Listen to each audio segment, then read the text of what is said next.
Hello friends, welcome to லாவன்ஸ் vlog. எல்லோரும் எப்படி இருக்கீங்க?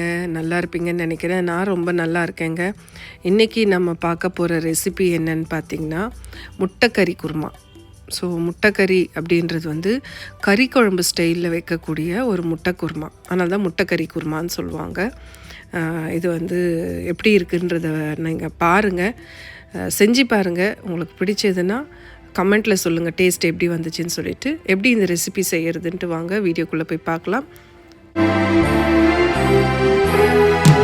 ஸோ இப்போ ஒரு மசாலா அரைக்கணும். அதுக்கு தேவையான பொருள் என்னென்னு பார்த்தீங்கன்னா பட்டை, லவங்கம், ஏலக்காய், சீரகம், மிளகு, சோம்பு, கசகசா. ஸோ இது எல்லாத்தையும் சேர்த்து அரைத்து கொள்ளணும். கூடவே வந்து வெங்காயமும் கொஞ்சம் பேஸ்ட்டாக அரைச்சிக்கணும். ஸோ தக்காளியை கூட பேஸ்ட்டாக அரைச்சிக்கணும். ஸோ இதில் வந்து கொஞ்சம் வெங்காயம் வந்து சாப் பண்ணி வச்சுக்கணும் தாளிக்கிறதுக்காக.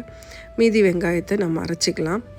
ஸோ ஒரு 5-6 முட்டை போட்டு ஒரு குருமா வைக்க போகிறோம். ஸோ இந்த முட்டைக்கறி குருமாவுக்கு தேவையான இன்க்ரீடியன்ட்ஸ்லாம் இப்போ மிக்சியில் போட்டு அரைச்சிக்கிறோம்.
இப்போ மஞ்சப்பொடி ஒரு 1.5 ஸ்பூன் ஆட் பண்ணிக்கலாம்.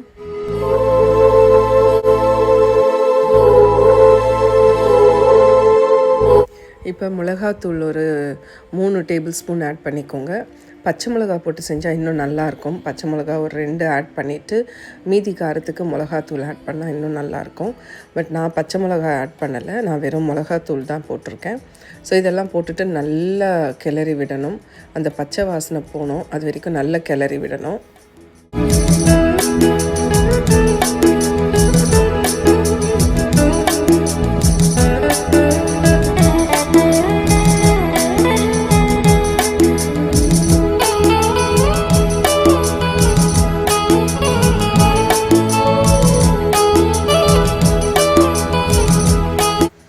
தக்காளி அரைச்சி வச்ச விழுது இருக்குது பார்த்திங்களா, தக்காளி விழுது, அதையும் இதில் ஆட் பண்ணிக்கணும். ஆட் பண்ணிவிட்டு நல்லா வதக்குங்க.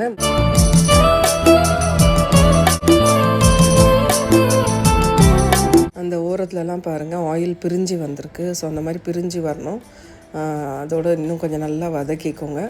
ஏன்னா நடுவில் இருக்கக்கூடிய மசாலாலாம் திரும்பவும் வந்து குக் ஆகணும். ஸோ வதக்கிட்டு மறுபடியும் அந்த ஆயில் பிரிஞ்சு வரணும்.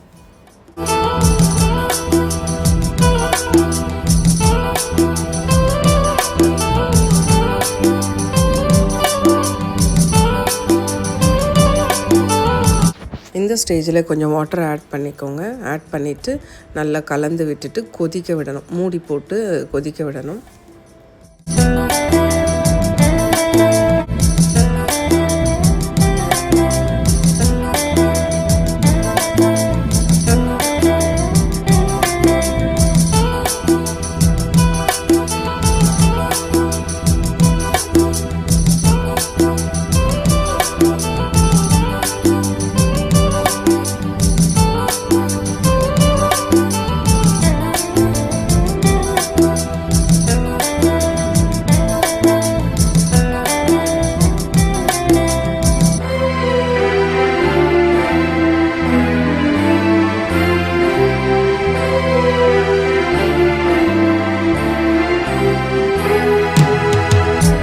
அந்த மசாலாவோட பச்சை வாசனைலாம் போயிட்டு இந்த குழம்போடு ஒன்று சேர்ந்து கொதி வரும்.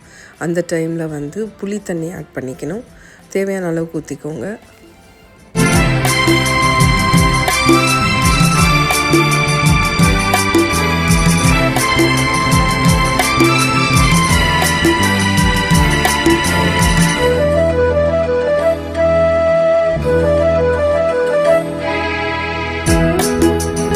இப்போது தேங்காயெல்லாம் சின்ன சின்ன துண்டுகளாக நறுக்கி வச்சுருக்கோம். அதெல்லாம் மிக்ஸி ஜாரில் போட்டு கொஞ்சம் தண்ணி விட்டு நல்லா மையாக அரைச்சி எடுத்துக்கணும்.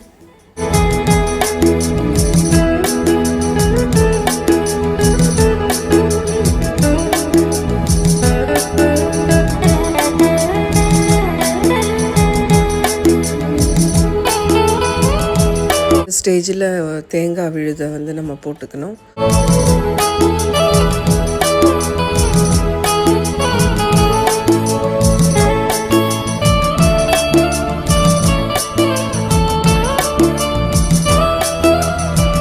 அந்த மிக்ஸி கப்பில் கொஞ்சம் தண்ணி விட்டு நல்லா அலசிட்டு அந்த தண்ணியை வந்து அந்த குழம்புல கொட்டிட்டு கொஞ்சம் நல்லா கொதிக்க விடணும்.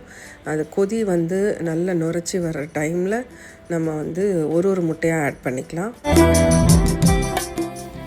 முட்டையை வந்து நல்லா கீரல் போட்டுக்கணும். ஒரு முட்டையிலையும் நல்லா ஒரு 5-6 கீரல் போட்டுக்கணும்.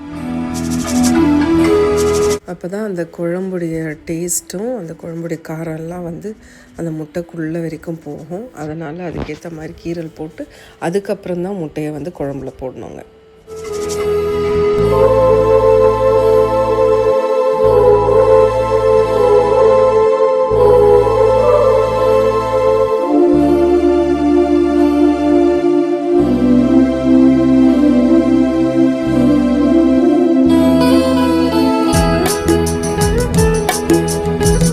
நல்லா குக் ஆயிடுச்சு, நுரைச்சி வந்துருச்சு. இந்த ஸ்டேஜில் வந்து கிளறிட்டு ஒரு முட்டையை ஆட் பண்ணிக்கலாம்.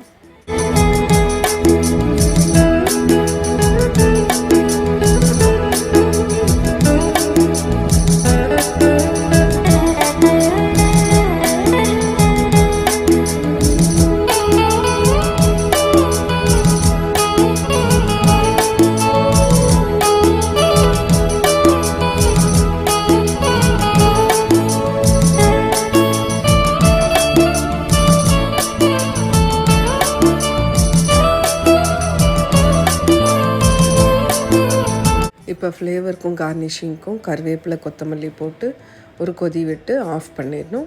அவ்வளோதாங்க, முட்டை கறி குருமா ரெடி. நீங்களும் ட்ரை பண்ணி பாருங்கள், எப்படி வந்துச்சுன்னு கமெண்ட்டில் சொல்லுங்கள். உங்கள் எல்லோரையும் நான் இன்னொரு வீடியோவில் சந்திக்கிறேன். until then, see you, tata, bye bye.